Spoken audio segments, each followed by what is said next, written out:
मोमिनो, उसी अल्लाह की तरफ रुजू किए रहो और उससे डरते रहो और नमाज कायम करते रहो और मुशरिकों में न होना और न उन लोगों में होना जिन्होंने अपने दीन को टुकड़े टुकड़े कर दिया और खुद भी फिरके फिरके हो गए।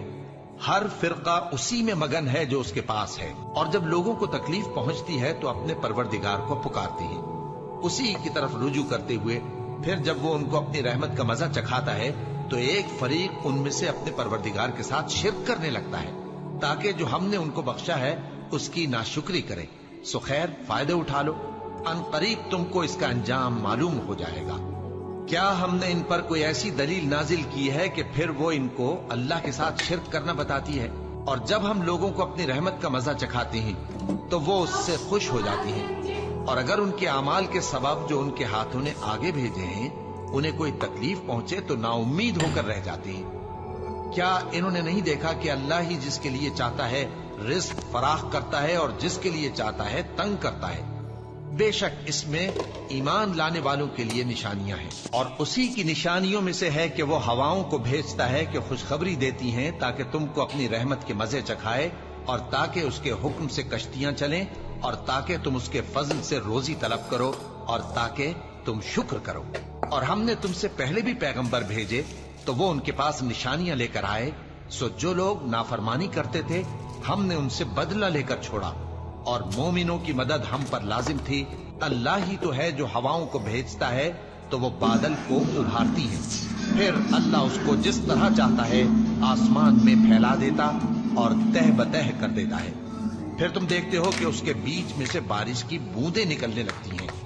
फिर जब वो अपने बंदों में से जिन पर चाहता है उसे बरसा देता है तो उसी वक्त वो खुश हो जाती हैं, जबकि वो उसके बरसने से पहले यकीनन ना उम्मीद हो रहे थे। तो ऐ देखने वाले, अल्लाह की रहमत की निशानियों की तरफ देख कि वो किस तरह जमीन को उसके मरने के बाद जिंदा करता है।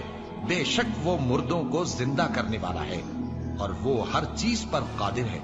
और अगर हम ऐसी हवा भेजें कि वो उसके सबब खेती को देखें कि जर्द हो गई है तो उसके बाद वो नाशुक्री करने लग जाए, तो तुम मुर्दों को बात नहीं सुना सकते, और न बहरों को जब वो पीठ फेर कर लौट जाएं आवाज सुना सकते हो, और न अंधों को उनकी गुमराही से निकालकर राह रास्त पर ला सकते हो। तुम तो उन्हीं लोगों को सुना सकते हो जो हमारी आयतों पर ईमान लाते हैं, सो वही फरमाबरदार है। और जिन लोगों ने अल्लाह की आयतों से और उसके सामने हाजिर होने से इनकार किया वो मेरी रहमत से नाउम्मीद हो गए हैं और उनको दर्द देने वाला अजाब होगा। क्या इन लोगों के लिए ये काफी नहीं कि हमने तुम पर किताब नाजिल की जो इनको पढ़कर सुनाई जाती है? कुछ शक नहीं कि मोमिन लोगों के लिए इसमें रहमत और नसीहत है। कह दो कि मेरे और तुम्हारे दरमियान अल्लाह ही गवाह काफी है। जो चीज आसमानों और जमीन में है वो सबको जानता है, और जिन लोगों ने बातिल को माना और अल्लाह से इनकार किया वही नुकसान उठाने वाले हैं। और वही अल्लाह ऐसा है कि उसके सिवा कोई माबूद नहीं। दुनिया और आखिरत में उसी की तारीफ है और उसी का हुक्म चलता है, और उसी की तरफ तुम लौटाए जाओगे। कहो भला देखो तो, अगर अल्लाह तुम पर हमेशा क़यामत के दिन तक रात की तारीकी किए रहे तो अल्लाह के सिवा कौन माबूद है जो तुमको रोशनी ला दे?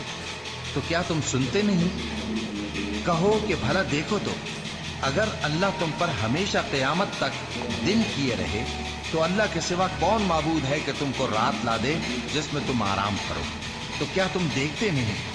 और उसने अपनी रहमत से तुम्हारे लिए रात को और दिन को बनाया ताकि तुम उसमें आराम करो और उसमें उसका फजल तलाश करो और ताकि शुक्र करो। और जिस दिन वो उनको पुकारेगा तो कहेगा कि मेरे वो शरीक जिनका तुम्हें दावा था कहाँ है, और हम हर एक उम्मत में से एक गवाह निकाल लेंगे। फिर कहेंगे कि अपनी दलील पेश करो, तो वो जान लेंगे कि सच बात अल्लाह की है और जो कुछ वो इफ्तरा किया करते थे उनसे जाता रहेगा। भला किसने जमीन को करारगाह बनाया और उसके बीच नहरें बनाई और उसके लिए पहाड़ बनाए, और किसने दो दरियाओं के बीच ओट बनाई? ये सब कुछ अल्लाह ने बनाया। तो क्या अल्लाह के साथ कोई और माबूद भी है? हरगिज नहीं, बल्कि उनमें अक्सर इल्म नहीं रखते। भला कौन बेकरार की इल्तिजा कबूल करता है जब वो उससे दुआ करता है, और कौन उसकी तकलीफ को दूर करता है, और कौन तुमको जमीन में अगलों का जानशीन बनाता है? ये सब कुछ अल्लाह करता है। तो क्या अल्लाह के साथ कोई और माबूद भी है? हरगिज नहीं, मगर तुम बहुत कम गौर करते हो। بھلا کون تم کو جنگل اور دریا کے اندھیروں میں راستہ بتاتا اور کون ہواؤں کو اپنی رحمت کے آگے خوشخبری بنا کر بھیجتا ہے؟ یہ سب کچھ اللہ کرتا ہے، تو کیا اللہ کے ساتھ کوئی اور معبود بھی ہے؟ ہرگز نہیں۔ یہ لوگ جو شرک کرتے ہیں اللہ کی شان اس سے بلند ہے۔ بھلا کون خلقت کو پہلی بار پیدا کرتا پھر اس کو دوبارہ پیدا کرے گا؟ اور کون تم کو آسمان اور زمین سے رزق دیتا ہے؟ یہ سب کچھ اللہ کرتا ہے، تو کیا اللہ کے ساتھ کوئی اور معبود بھی ہے؟ ہرگز نہیں۔ کہہ دو کہ مشرکو، اگر تم سچے ہو تو دلیل پیش کرو۔ بھلا تم نے اپنے پروردگار کی قدرت کو نہیں دیکھا کہ وہ سائے کو کس طرح دراز کر کے پھیلا دیتا ہے، اور اگر وہ چاہتا تو اس کو بے حرکت ٹھہرا رکھتا؟ پھر ہم سورج کو اس کا رہنما بنا دیتے ہیں، پھر ہم اس کو آہستہ آہستہ اپنی طرف سمیٹ دیتے ہیں۔ اور وہی تو ہے جس نے رات کو تمہارے لیے پردہ اور نیند کو آرام بنایا اور دن کو اٹھ کھڑے ہونے کا وقت ٹھہرایا۔ اور وہی تو ہے جو اپنی رحمت یعنی میگھ کے آگے ہواؤں کو خوشخبری بنا کر بھیجتا ہے، اور ہم آسمان سے پاک نکھرا ہوا پانی برساتے ہیں تاکہ اس سے شہر مردہ یعنی بنجر زمین کو زندہ کر دیں، اور تاکہ ہم وہ پانی بہت سے اور آدمیوں کو جو ہم نے پیدا کیے ہیں پلائیں۔ جو لوگ اس بات کو پسند کرتے ہیں کہ مومنوں میں بے حیائی یعنی تہمت بدکاری کی خبر پھیلے، ان کو دنیا اور آخرت میں دکھ دینے والا عذاب ہوگا، اور اللہ جانتا ہے اور تم نہیں جانتے۔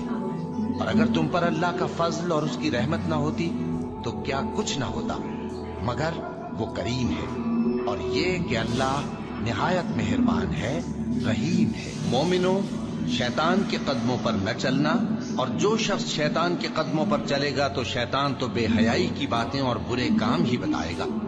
اور اگر تم پر اللہ کا فضل اور اس کی مہربانی نہ ہوتی تو ایک شخص بھی تم میں پاک نہ ہو سکتا، مگر اللہ جس کو چاہتا ہے پاک کر دیتا ہے، اور اللہ سننے والا ہے، جاننے والا ہے۔ اور نماز پڑھتے رہو اور زکوٰۃ دیتے رہو اور پیغمبر کے فرمان پر چلتے رہو تاکہ تم پر رحمت کی جائے۔ اور اے نبی صلی اللہ علیہ وسلم، ہم نے تم کو تمام جہانوں کے لیے رحمت بنا کر بھیجا ہے۔ کہہ دو کہ مجھ پر اللہ کی طرف سے یہ وحی آتی ہے کہ تم سب کا معبود ایک ہی معبود ہے، تو کیا تم فرما بردار ہو جاتے